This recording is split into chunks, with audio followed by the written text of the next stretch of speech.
కన్నబాబు జగన్మోహన్ రెడ్డి గుర్తుపెట్టుకోండి. 2003లో స్టీల్ ప్లాంట్కి ఇదే పరిస్థితి వచ్చింది. స్టీల్ ప్లాంట్ నష్టాల్లో ఉందని చెప్పి వాజ్పేయి గారు ప్రైవేటైజ్ చేసేస్తామంటే ఆ రోజు ఎర్రన్నాయుడు గారు, చంద్రబాబు నాయుడు గారు యూనియన్స్ అందరినీ పట్టుకెళ్ళి అదండి ప్రయత్నం అంటే. మీకు అది లేదా?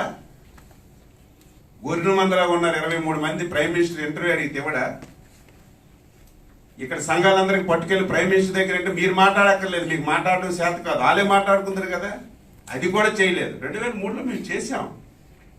ఎర్రనాయుడు గారి నాయకత్వంలో అన్ని సంఘాలు ప్రైమ్ మినిస్టర్ దగ్గర తీసుకెళ్ళి ఇది మా ఆత్మ గౌరవం కంపల్సరీ ఉండాలంటే చంద్రబాబు నాయుడు 600 అయినా ఇది ప్రైవేటైజ్ చేయడానికి వీలు లేదంటే 1300 కోట్లు ఈక్విటీ కింద ఇచ్చి మీరు ఎప్పుడు లాభాల్లో ఉంటే అప్పుడు కట్టండి అని చెప్పి స్టీల్ ప్లాంట్ నిలబెట్టిన చరిత్ర అండి తెలుగుదేశంది. మీ చరిత్ర ఏంటి